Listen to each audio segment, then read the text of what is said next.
আল্লাহ রাব্বুল আলামিন আমাদেরকে ঈমানের মতো দৌলত দান করেছেন। এই ঈমানকে মজবুত করার জন্য, এই ঈমানকে পরিপূর্ণ করার জন্য, পাকাপোক্ত করার জন্য আমাদেরকে ঈমানের কিছু সিফাত অর্জন করতে হবে। যদি আমরা ঈমানের সিফাতগুলি আমরা অর্জন করে, তাহলে আমাদের ঈমান পাকাপোক্ত হবে। এই ঈমানের সিফাতগুলির মধ্যে সবচেয়ে বড় গুরুত্বপূর্ণ একটা সিফাত হলো তাকওয়া, যেটাকে সমস্ত নেকির মূল বলা হয়। সমস্ত নেকির মূলই হচ্ছে তাকওয়া। আমরা যে মাদ্রাসায় পড়তেছি বা আমরা যে লেখাপড়া করতেছি, যে যেটাই করতেছি, সবচেয়ে মূল মাকসাদ হচ্ছে তাকওয়া অর্জন। আমাদের মাদ্রাসার মুহতামিম সাহেব হুজুরের উস্তাদ কালকে আমাদের মাদ্রাসায় আসছিল। হুজুর কয়েকজনকে জিজ্ঞাসা করতেছিলেন যে আমাদের মাদ্রাসা আসার মূল মাকসাদটা কি, মূল মাকসাদটা কি, আমরা যে আসছি কেন আসছি, আমাদের নিয়তটা কি। তো হুজুর কয়েকজনকে জিজ্ঞাসা করে এই কথাই বলে দিয়েছেন, আমাদের পড়া লেখার সব কিছু মাকসাদ হচ্ছে তাকওয়া অর্জন করা, আল্লাহ তাআলার ভয়, খাউফ ও খাশিয়াত আমাদের দিলের ভিতরে আনা, এটাই মূল মাকসাদ। সকল নেক আমলের মূলই হচ্ছে তাকওয়া, খুদাবি, আল্লাহ তাআলার ভয়, এটাই হচ্ছে সকল আমালের মূল। তাকওয়া এর আবিধানিক পারিভাষিক অর্থ কি? তাকওয়া এর আবিধানিক অর্থ হলো বেঁচে থাকা, বিরত থাকা, এগুলো ভয় করা, এগুলো হচ্ছে তাকওয়ার আবিধানিক অর্থ। তাকওয়ার পারিভাষিক অর্থ কি? তাকওয়ার পারিভাষিক অর্থ হলো আল্লাহ তাআলার ভয়ে, আল্লাহ তাআলার সন্তুষ্টি অর্জনের লক্ষ্যে রাসূল কারীম সাল্লাল্লাহু আলাইহি ওয়াসাল্লামের প্রদর্শিত পথে নিজের জীবনকে, গোটা জিন্দেগিকে পরিচালনা করার নামই হচ্ছে তাকওয়া। আলী রাদিয়াল্লাহু আনহু বলেছেন যে তাকওয়া বলা হয় চারটি জিনিসের নাম। তাকওয়া হচ্ছে চারটি জিনিসের নাম। চারটে জিনিসকে তাকওয়া বলা হয়। এক নাম্বার তিনি বলেছেন আল খাউফু মিনাল জালিল, আল্লাহ তাআলার ভয়। তাকওয়ার এক নাম্বার হচ্ছে আল্লাহ তাআলার ভয়। দুই নাম্বার বলেছেন আল আমালু বিত তানজিল, কোরআন অনুযায়ী নিজের জীবনকে পরিচালিত করা। কোরআন এমন একটা জীবন বিধান যেটার প্রতিটি জিনিস, প্রতিটি ক্ষেত্রে, মানুষের প্রতিটি ক্ষেত্রে সেখানে উল্লেখ আছে। কোরআনের মধ্যে, হাদিসের মধ্যে এমন কোনো বিষয় নাই যেটা মানুষ চলতে পারে না। মানুষের গোটা জিন্দেগির চলার সব সংবিধান সেখানে আছে। ব্যক্তি জীবন থেকে নিয়ে রাষ্ট্র জীবন, সামাজিক জীবন, পুরো জীবনের সব কিছু কিভাবে চলবে, কিভাবে গঠন হবে, কি করতে হবে, সব কিছু সেখানে আলোচনা আছে। কেউ যদি কোরআন হাদিসকে অবলম্বন করে দেশকে পরিচালনা করতে চায়, তাহলে সেই দেশের শান্তির সুবাতাস আসবে ইনশাআল্লাহ। এক নম্বর বলেছিলাম আল খাউফু মিনাল জালিল, দুই নম্বর হলো আল আমালু বিত তানজিল, তিন নম্বর হলো আল কানাআতু বিল কালিল, অল্পে তুষ্ট থাকা। আল্লাহ রাব্বুল আলামিন আমার আপনার জিন্দেগির একটা পরিমাণ নির্ধারণ করে রেখেছেন যে এটা আমি আমার জীবনে আমি এতটুকু পাবো। আমার জীবনে যা আসবে, কখন আসবে, কি পরিমাণ আসবে, এটা আল্লাহ রাব্বুল আলামিন নির্ধারণ করে রেখেছেন। নির্ধারিত টাইমে, নির্ধারিত সময়ে, নির্ধারিত পরিমাণ আপনার কাছে চলে আসবে। শুধুমাত্র তাকওয়া, শুধুমাত্র আল্লাহ তাআলার ভয় এবং ধৈর্য ধারণ করা। চার নাম্বার হলো আল ইস্তিদাদু বিয়াউমিল আখির বা বিয়াউমির রাহিল। আল ইস্তিদাদু বিয়াউমির রাহিল, মৃত্যুর জন্য প্রস্তুতি নাও, মৃত্যুর জন্য প্রস্তুতি থাকা। তো আমি তাকওয়ার পারিভাষিক অর্থ নিয়ে আলোচনা করতে গিয়ে আলী রাদিয়াল্লাহু আনহুর একটি কওল আমি নকল করতেছিলাম যে আলী রাদিয়াল্লাহু আনহু বলেছেন তাকওয়া হচ্ছে চারটি বিষয়ের নাম। আল খাউফু মিনাল জালিল, আল আমালু বিত তানজিল, আল কানাআতু বিল কালিল, আল ইস্তিদাদু বিয়াউমির রাহিল। এই চারটি বিষয়কে তাকওয়া। উমর রাদিয়াল্লাহু আনহু থেকে একটা তাকওয়ার ব্যাখ্যা আছে। উমর রাদিয়াল্লাহু আনহু উবাই ইবনে কাব রাদিয়াল্লাহু আনহুকে জিজ্ঞাসা করলেন যে তাকওয়া কাকে, তাকওয়া কি জিনিস। উবাই রাদিয়াল্লাহু আনহু উত্তর না দিয়ে উল্টো আবার উমর রাদিয়াল্লাহু আনহু প্রশ্ন করে বললেন, আচ্ছা আপনি কি কখনো কাঁটাদার জঙ্গলে ভরা এই জঙ্গল দিয়ে কখনো পথ অতিক্রম করেছেন? কাঁটাদার গাছে ভরা জঙ্গল দিয়ে আপনি কখনো পথ অতিক্রম করেছেন? উমর রাদিয়াল্লাহু আনহু, হ্যাঁ অবশ্যই করেছি। উবাই রাদিয়াল্লাহু আনহু আবার জিজ্ঞাসা করলেন, আপনি সেই জঙ্গলের ভিতর দিয়ে কিভাবে গিয়েছেন? আমি জঙ্গলের ভিতর দিয়ে এমন ভাবে গিয়েছি যাতে করে জঙ্গলের কোনো কাঁটা যাতে আমার গায়ে না থাকে, এইভাবে আমি সেফটি থেকে, এইভাবে আমি মানে সতর্কতা অবলম্বন করে আমি পথ অতিক্রম করেছি যাতে করে আমার গায়ে যেন কোনো কাঁটা আঘাত না হয়।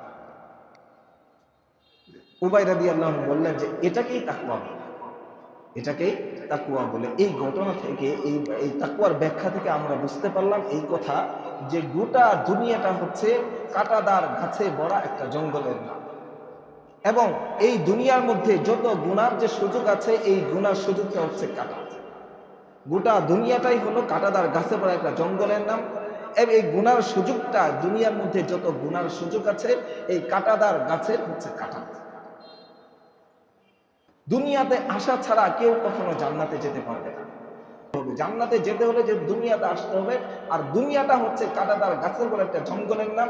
এই জঙ্গলের ভিতরে যেহেতু আমাদেরকে বসবাস করতে হবে, সুতরাং এরকম ভাবে সতর্কতার সাথে আমাদেরকে বসবাস করতে হবে, জীবনকে কাটাতে হবে যাতে করে কাটার কোনো আঘাত আমার গায়ে লাগে, গুনার কোনো সুযোগ যাতে করে আমার গায়ে না লাগে। যদি আমি গুনামুক্ত জিন্দেগি অর্জন করে যদি আমি দুনিয়া কাটাতে পারি, তাহলে আমাদের জন্য জান্নাত নিশ্চিত আছে, আমাদের জন্য জান্নাতে নাঈম রয়েছে। আল্লাহ তাআলা মুত্তাকীদের জন্য জান্নাতে নাঈমকে নির্ধারণ করে রেখেছে। এই জন্য আমাদের উচিত হলো জীবনের গোটা সময় দুনিয়ার মধ্যে এইভাবে কাটিয়ে দেওয়া যাতে করে গুনার কোনো লেশ, গুনার কোনো আঘাত, গুনার কোনো কাজ আমার দ্বারা সংগঠিত না হয়ে থাকে। এইভাবে সজাগ দৃষ্টিতে তাকওয়া অবলম্বন করে। আমাদের আকাবের আসলাফদের তাকওয়া কেমন ছিল, তারা তাদের জীবনকে কিভাবে কাটিয়েছে, তাদের তাকওয়া কেমন ছিল, সাহাবাদের তাকওয়া কেমন ছিল। রাসূল করিম সাল্লাল্লাহু আলাইহি ওয়াসাল্লাম তাকওয়া সম্পর্কে কি বলেছেন? রাসূলুল্লাহ সাল্লাল্লাহু আলাইহি ওয়াসাল্লাম বলেছেন, ইন্নাল হালালা বায়্যিনুন ওয়া ইন্নাল হারামা বায়্যিনুন ওয়া বাইনাহুমা মুশতাবিহাত। হালাল স্পষ্ট, হারাম স্পষ্ট, কিন্তু এই হালাল হারামের মাঝে এমন কিছু বিষয় আছে যেটা সন্দেহপূর্ণ, এটা হালাল হতে পারে, হারাম হতে পারে। এই সন্দেহপূর্ণ জিনিস থেকে যে ব্যক্তি বেঁচে থাকবে সে তার দ্বীন এবং তার ইজ্জতকে সে রক্ষা করবে। ইস্তাবরা লিদীনিহি ওয়া ইরজিহি। আর যে ব্যক্তি এই সন্দেহপূর্ণ জিনিসের মধ্যে লিপ্ত হবে, ওমান ওয়াকাআ ফিশ শুবহাত ওয়াকাআ ফিল হারাম, যে ব্যক্তি এই সন্দেহপূর্ণ জিনিসের মধ্যে লিপ্ত হলো সে হারামের মধ্যে লিপ্ত হবে। এই জন্য আমাদের হালাল হারাম যেহেতু দুটোই স্পষ্ট, এর মাঝে যেহেতু রয়েছে সন্দেহপূর্ণ জিনিস, সেখান থেকেও বেঁচে থাকে। আমাদের আকাবির আসলাফদের তাকওয়ার জিন্দেগি নিয়ে অনেক কিতাব লেখা আছে, যে আমাদের আকাবিরদের মধ্যে থেকে একজন একদিন মসজিদে গিয়েছেন, মসজিদে যাওয়ার পরে তার থেকে একটা দিনার পড়ে যায়, ভুলে তার থেকে একটা দিনার পড়ে গিয়েছে। যখন ওখান থেকে চলে আসার পর রাস্তায় কিছু দূর চলে আসার পর তার স্মরণ হয়েছে, আমি তো একটি দিনার ফেলে রেখেছি। আবার তিনি মসজিদে গিয়েছেন, মসজিদে যাওয়ার পরে তিনি তার যে দিনার ফেলে গিয়েছেন সেটাকে দেখতে পাচ্ছেন যে পড়ে আছে মসজিদে, সেই দিনারটা পড়ে আছে। উঠাতে যাবেন, এই সময় তার সম্পূর্ণ এখন পাল্টে গিয়েছে। উঠাতে যাবেন, এই সময় তার সম্পূর্ণ চেহারা পাল্টে গিয়ে এখন তার মনের ভিতরে আরেকটা ধাক্কা লেগে গেল। এরকম দিনার শুধু আমারই আছে এমন তো আর না, এরকম দিনার তো আরো অনেকেরই আছে। আর এই মসজিদে শুধু আমি আসছি এমন তো আর না, আমি ছাড়াও তো অনেকেই এই মসজিদে আসে। এটা যে আমার দিনার, এটা আমি নিশ্চিত করে কিভাবে বলি? মনের ভিতরে খটকা লেগে গেল। অথচ এটি কিন্তু নিশ্চিত তার দিনার ছিল, কিন্তু মনের ভিতরে সন্দেহ লেগে গেছে, এটা আমার কে আমার না। এই সন্দেহ লাগার কারণে উনি এই দিনারকে ফেলে রেখে চলে গিয়েছেন। অথচ তিনি একেবারেই হত দরিদ্র ছিল, তার একটা টাকা ওই সময় অনেক প্রয়োজন ছিল, কিন্তু এত প্রয়োজন থাকা সত্ত্বেও সন্দেহাতীত বিষয় থেকে তিনি বেঁচে রেখেছেন। এইভাবে আমাদের আকাবের আসলাফরা সন্দেহপূর্ণ জিনিস থেকে বেঁচে থাকে। আবু বকর রাদিয়াল্লাহু আনহুর ঘটনা একেবারেই প্রসিদ্ধ ঘটনা। আবু বকর রাদিয়াল্লাহু আনহুর একজন গোলাম ছিল, যে গোলাম উপার্জন করে দিত, আবু বকর রাদিয়াল্লাহু আনহু সেখান থেকে সেই উপার্জন থেকে তিনি নিতেন। তো একদিন ওই গোলাম কিছু খাবার নিয়ে আবু বকর রাদিয়াল্লাহু আনহুর কাছে হাজির হলেন, আবু বকর রাদিয়াল্লাহু আনহুকে দিলেন। আবু বকর রাদিয়াল্লাহু আনহু খাবারটা কিছু খেয়ে ফেললেন। কিছু খেয়ে ফেলার পরে ওই গোলাম জিজ্ঞাসা করতেছে, আপনি তো জিজ্ঞাসা করলেন না যে এই খাবার আমি কোত্থেকে এনেছি? আবু বকর রাদিয়াল্লাহু আনহু জিজ্ঞাসা করলেন, আচ্ছা তুমি এই খাবারটা কোত্থেকে এনেছো? কয়, আমি এই খাবারটা জাহিলিয়াতের যুগে এক ব্যক্তিকে আমি গণক জানতাম না, কিন্তু গণকীয়তার ভান করে আমি তাকে ভবিষ্যৎবাণী করেছিলাম, আর সেটা তাই হয়েছে। তো যেহেতু তার ওই আমি যা বলেছিলাম তা যেহেতু সঠিক হয়েছে, এই জন্য ওই তার সাথে যে প্রতিশ্রুতি ছিল, আজকে সে আমাকে ওই গণক যে করেছিলাম ওই গণকে কারবার করার কারণে আজকে আমাকে এই খাবারটুকু হাদিয়ে দিয়েছে। এটা আমি আপনার কাছে পেশ করেছি। আবু বকর রাদিয়াল্লাহু আনহু সাথে সাথে নিজের আঙ্গুলটাকে গলার ভিতরে ঢুকিয়ে দিয়ে বমি করার জন্য চেষ্টা করতে লাগলেন, বারবার চেষ্টা করতে লাগলেন, এবং পেট ভর্তি পানি খেয়ে আঙ্গুলটাকে নলির ভিতরে ঢুকিয়ে দিয়ে তিনি বমি করে সবগুলো বের করে ফেলেন। এটাই ছিল আকাবির আমাদের সাহাবায়ে কেরামের তাকওয়া ছিল। উমর রাদিয়াল্লাহু আনহু একদিন হাঁটতে হাঁটতে একটা জঙ্গলের মরুভূমির ভিতরে গিয়েছে। দেখতে পেলেন একটা রাখাল ছাগল চড়াচ্ছে। উমর রাদিয়াল্লাহু আনহু বুঝলেন যে রাখালকে দেখে একটু পরীক্ষা করে নেয় যে সে তার তাকওয়াটা কেমন। রাখালের কাছে গিয়ে বলতেছে, উমর রাদিয়াল্লাহু আনহু বলতেছে যে এ রাখাল বেটা, আমি অনেক ক্ষুধার্ত, আমার অনেক পিপাসার্ত, তোমার বকরির কিছু দুধ আমাকে পান করাও। রাখাল বলতেছে যে এগুলি তো আমার বকরি না, এটি তো আমার মালিকের বকরি, আমি তো তার আদেশপ্রাপ্ত, তিনি আদেশ দিলে আমি পান করাতে পারি, না হলে তো আমি তোমাদেরকে পান করাতে পারি। এবার উমর রাদিয়াল্লাহু আনহু বলতেছে, আচ্ছা আরেকটু পরীক্ষা করে। এবার উমর রাদিয়াল্লাহু বলতেছে, আচ্ছা ঠিক আছে, তুমি যখন পান করাতে যাচ্ছ না, আচ্ছা চলো দুইজনে একটা যুক্তি করে নেই। যুক্তিটা কি? ওই আজকে তুমি আমার কাছে একটা ছাগল বিক্রি করে ফেলো, তো আমি তোমাকে কিছু টাকা দিব, এই টাকা দিয়ে তুমিও উপকৃত হলে, আমিও ছাগলের দুধ পান করে নিজেও যে পিপাসা লেগেছে এই পিপাসা নিবারণ করতে পারলাম। এবার রাখালের চেহারা একবারে রক্ত শর্মা হয়ে গিয়েছে। এবার রাখাল বলতেছে, আচ্ছা তাহলে আমি আমার মালিককে কি বলবো? রাখাল বলতেছে, উমর রাদিয়াল্লাহু বলতেছে, তোমার মালিককে বলবে ছাগলটা ভাগে নিয়ে গিয়েছে। এবার রাখাল রক্ত শর্মা হয়ে চেহারা একেবারে লাল হয়ে গিয়ে বলতেছে, আরে মুসাফির বেটা, এবার বল, আমি আমার মালিককে তো ঠিক বলতে পারলাম, কিন্তু আমার আসল মালিক যিনি, যার চোখ থেকে কখনো লুকানো যায় না, কোনো কিছুই গোপন করা থাকে না, ওই মালিক থেকে আমি কিভাবে কাল কিয়ামতের ময়দানে মুক্তি পাবো? সেই মুক্তির পথটা আগে দেখিয়ে দে, তারপরে তোর কাছে আমি ছাগল মুআমালা করব। একজন রাখালের তাকওয়া এমন ছিল।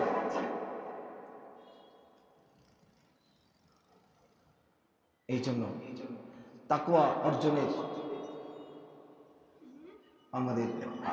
অর্জন করা আমাদের জন্য আবশ্যক। তাকওয়ার মাধ্যমে কোনো ব্যক্তি যদি তাকওয়া অবলম্বন করে, গোটা দেশের মানুষ যদি তাকওয়া অবলম্বন করে, স্যাটেলাইটের প্রয়োজন হবে না, সিসি ক্যামেরার প্রয়োজন হবে না, গোয়েন্দা সংস্থার প্রয়োজন হবে না। গোয়েন্দা সংস্থা যেখানে ঢুকতেও পারে না, যেখানে গোয়েন্দা সংস্থা যেতেও পারে না, সেই সকল জায়গা থেকেও মানুষ তার অন্যায় অশ্লীল কর্মকাণ্ড থেকে বিরত থাকবে।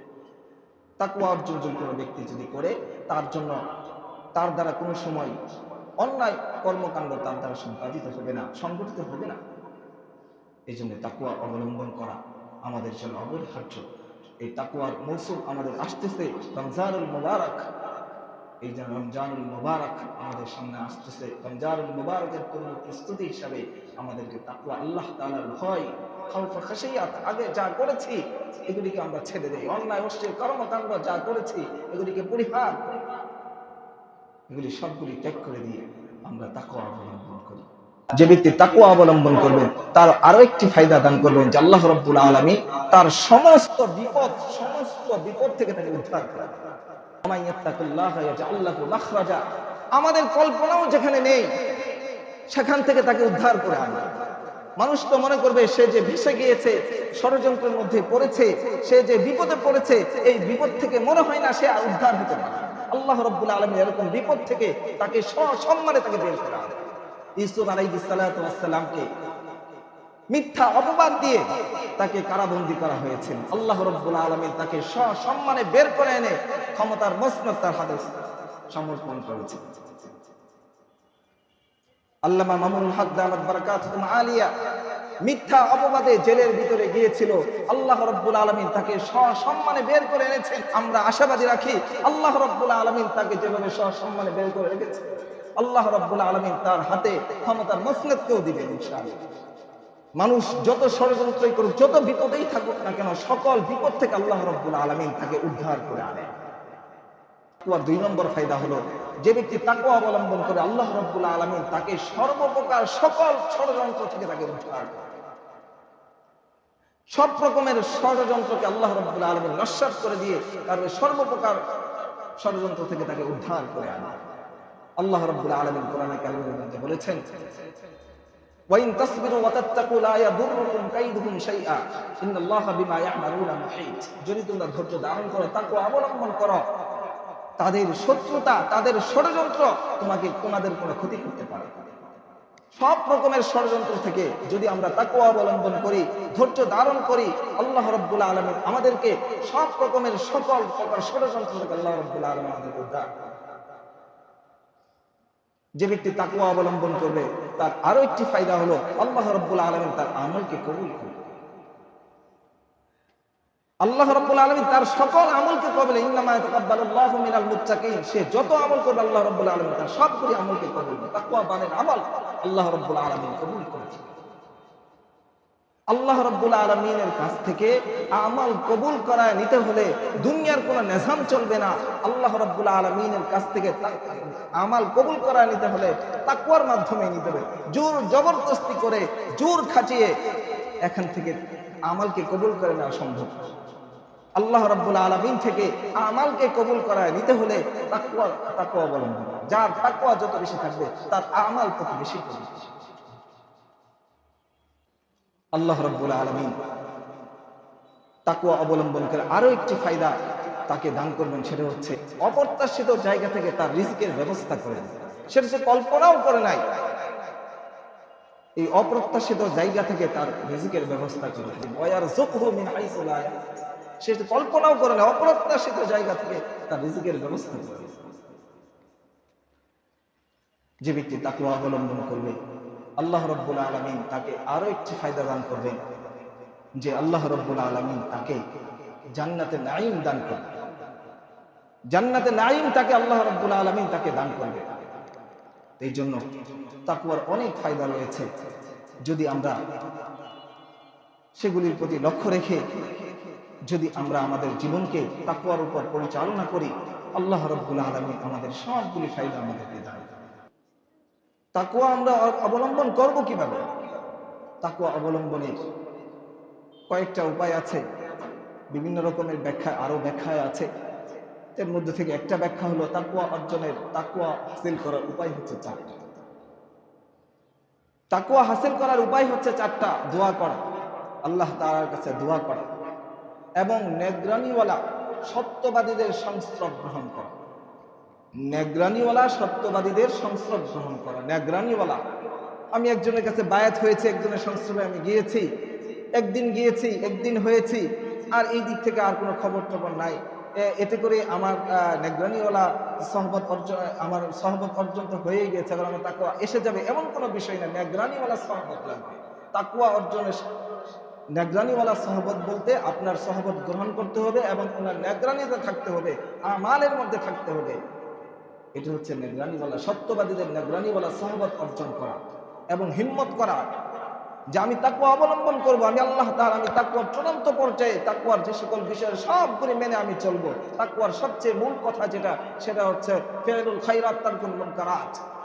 সমস্ত নেক আমল করা, সমস্ত মুনকারাতকে ছেড়ে দেওয়া, সমস্ত পাপকে ছেড়ে দেওয়া, সমস্ত নেক আমলকে করাকেই তাকওয়া বলে। এই জন্য তাকওয়ার 2 নম্বর হচ্ছে, সেটা হচ্ছে হিম্মত করা। সমস্ত নেক আমল কিভাবে করব, সমস্ত পাপ কিভাবে ছেড়ে দিন, আপনি হিম্মত করে। আস-সা'য়ু বিন-নাওল ইতমামু মিনাল্লাহ। আমার থেকে কতটুকু আল্লাহ তাআলা চান, আমার থেকে আল্লাহ তাআলা চান মেহনত শুধু।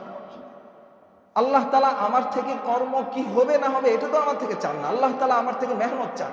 আমি যদি মেহনত মুজাহাদা করি, আমি যদি হিম্মত করি, উপর থেকে আল্লাহ তাআলা দিবেন। আসসাঈ মিন্না ওয়াল ইতমামু মিনাল্লাহ। আমার থেকে চেষ্টা পুরা করবেন আল্লাহ তাআলা। এজন্য আমার সর্বপ্রথম যেটা প্রয়োজন তাকওয়ার মধ্যে, সেটা হচ্ছে হিম্মত রাখা, মনকে সবল রাখা। হ্যাঁ, আমি সকল গুনাহ কাজ ছেড়ে দিব এবং সকল নেক কাজ আমি করব, এবং আল্লাহ তাআলার সন্তুষ্টির উদ্দেশ্যে করবে। হিম্মত রাখা, দোয়া করা, নবরানিউল্লাহ সাহাবাত অবলম্বন করা, এবং তাকওয়ার আরেকটি ফায়দা হলো হিম্মত করা। তাকওয়ার আরেকটি অর্জনের উপায় হলো হিম্মত করা। আরেকটি হচ্ছে আল্লাহ তাআলার মহব্বত, আল্লাহ তাআলাকে মহব্বত, সকল কাজে আল্লাহ তাআলাকে মহব্বত, আল্লাহ তাআলার মহব্বত প্রত্যেকটা কাজের মধ্যে দেখা। আমি কাজটা করলে আল্লাহ তাআলা আমার উপর নারাজ হবে না খুশি হবে, রাজি না বেরাজি, এটি খেয়াল রাখি। যদি আমরা এগুলি খেয়াল রাখি, আল্লাহ রাব্বুল আলামিন আমাদেরকে তাকওয়ার জিন্দেগি দান করবে। আল্লাহ রাব্বুল আলামিন আমাকে, আপনাকে, সবাইকে যে সকল বিষয়গুলি আলোচনা হলো এগুলির মধ্যে থেকে যেগুলি সঠিক, সবগুলির উপর আমল করার তৌফিক দান করুন, এবং তাকওয়া অর্জন করার তৌফিক দান করুন, এবং যেগুলি কোরআন হাদিসের আলোকে না, সেগুলি থেকে বেঁচে থাকার তৌফিক দান করুন। ওয়া আখিরু দাওয়ানা আলহামদুলিল্লাহি রাব্বিল আলামিন।